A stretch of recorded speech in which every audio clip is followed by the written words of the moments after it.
Understanding your audience and crafting a message that speaks directly to them is crucial. Every company has to stop and think about that. How can I better understand my audience? According to a study that the Data and Marketing Association did, targeting and creating personalized marketing messages that speak directly to your audience will deliver up to a 20 times higher response rate. Well, that makes sense. You're sending out emails that speak to the person. You're sending out an email with a subject line that's exactly what they're looking for. That's when they're going to open it up. When people say to me, email marketing doesn't work, I always say, you're right. It doesn't work if it's not done properly. And today, to do it properly, you have to truly understand your audience. But how do we do this?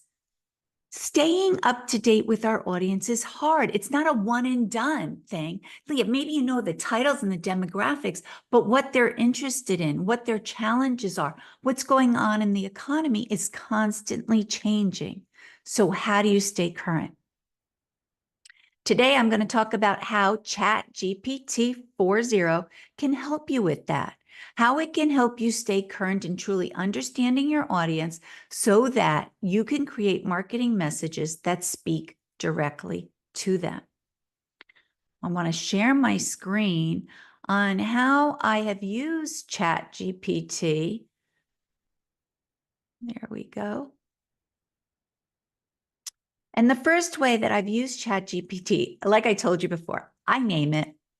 My ChatGPT is Izzy, kind of inspire, success, Izzy. So I speak to it as if it's a human being, and that really helps me tone down my prompts and make them feel like I'm having a conversation back and forth with another person. So one of the first ways that I go in with ChatGPT 4.0 is to understand that target audience. You've got to do really in-depth research about the audience, titles and industry, who would want to buy it, where would you find these people? And this is what I'm going to show you here. So I go in and I say, Izzy, I have a client trying to sell an ion implanter. What does this machine do? This happens a lot with my work. I'll end up with a piece of equipment. I'm not sure exactly what it does, but I can't help the company market it if I don't understand what it does. So ChatGPT comes back and it tells us that an ion planter is a sophisticated device used primarily in the semiconductor industry. It goes on, it tells us the function of the ion implanter. It gives us applications, and it also gives us key benefits. Big area here.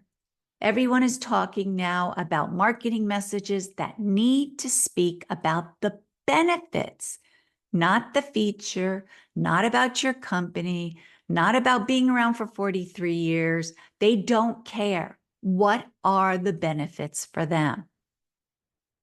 I go on to say what job titles would be responsible for buying this piece of equipment. Again, it gives us a list. A lot of these we probably would know, but every once in a while, I get a job title in there that's very specific, which is perfect for what I'm looking for. And then I can take that job title and start to do all my research based on that job title.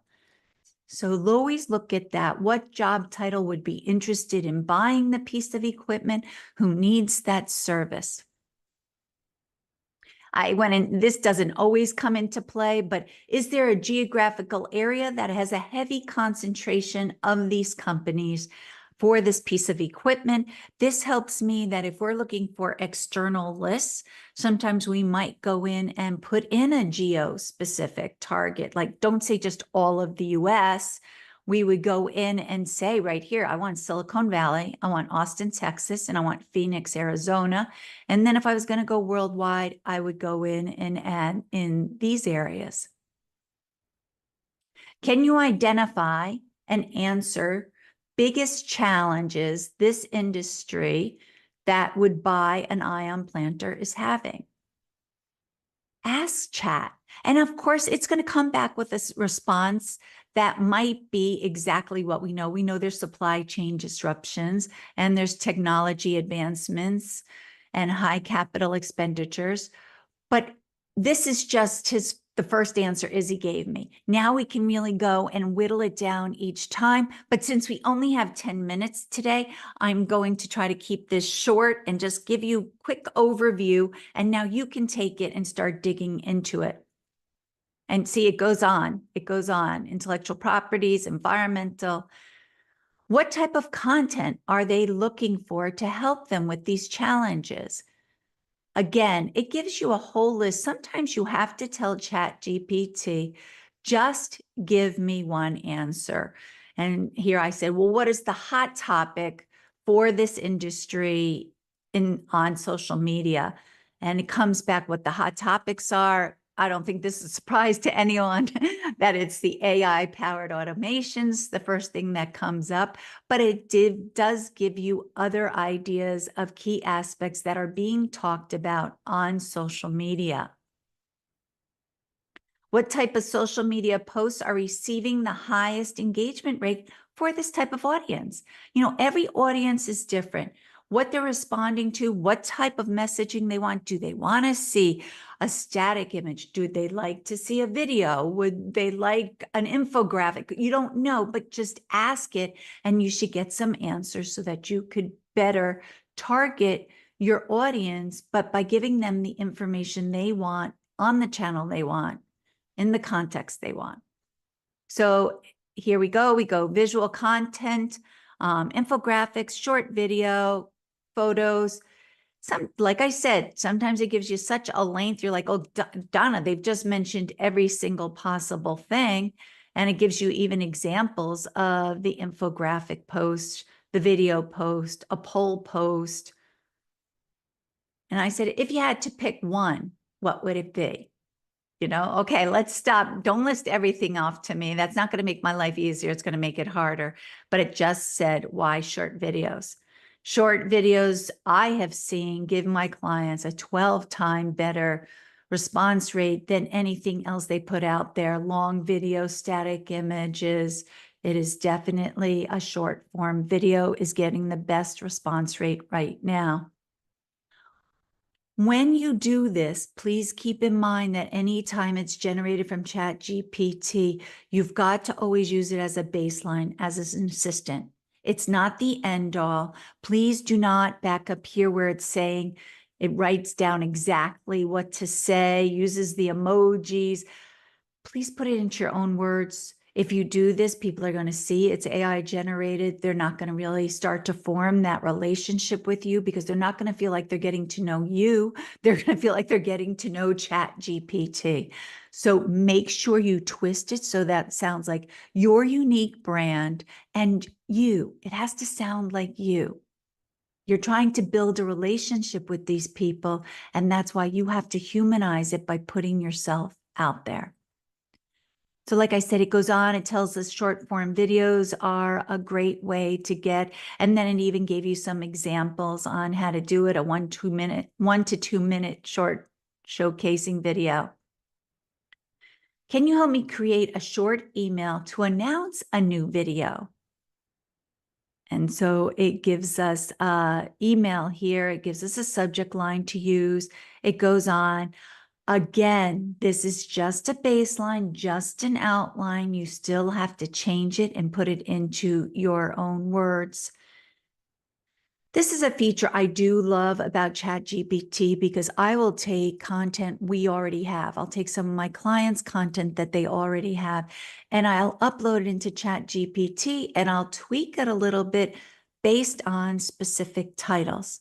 Like we were talking about at the top when I asked it what titles would be interested in certain pieces of equipment, this is where you could change the way an email is written for that specific title. Here I asked it, could you write me an email 2 different ways, one for a CEO and one for a CFO? And this I loved because I loved how it said CEO Here's your subject line, new video, overcome your biggest challenge in semiconductor manufacturing. It goes on to give you a body with text in there that would be responsive to a CEO. But then for the CFO, new video, enhance efficiencies and mitigate supply chain disruptions. Of course, it goes in here in the email. It's talking about the bottom line. CFOs are interested in the bottom line. This is just some of the great ways that you could start to use ChatGPT. Also start to evaluate what trends will we see in this industry in the future. You always have to be thinking about the future because you don't want to be sitting there talking about something that was 6 months ago, even current today. Anyone who's in their position is always trying to forecast the future so that they can get ready with whatever offerings their company might have, but also so that they can stay current when they're talking to their own customers. ChatGPT can help us all stay current. And you see again, AI-powered automation. It's just such a big topic along with sustainability. These are some of the ways that you can use ChatGPT. So let's just evaluate. Now is the time to really know and understand those audiences. Sending out those big, massive, generic email promotions or any kind of social media promotions will not work. You have to talk about their challenges. You have to talk about what their priorities are and give them the information they need to do their jobs. I hope you have found this helpful. If you have any questions for me or want to talk about your specific audience and how you can utilize ChatGPT or other generative AI tools, please feel free to email me. My email is below. It is dpeterson@worldinnovators.com. Otherwise, I will see you next week for our 10 minutes of how ChatGPT can help your industrial brand. Have a great day. Bye.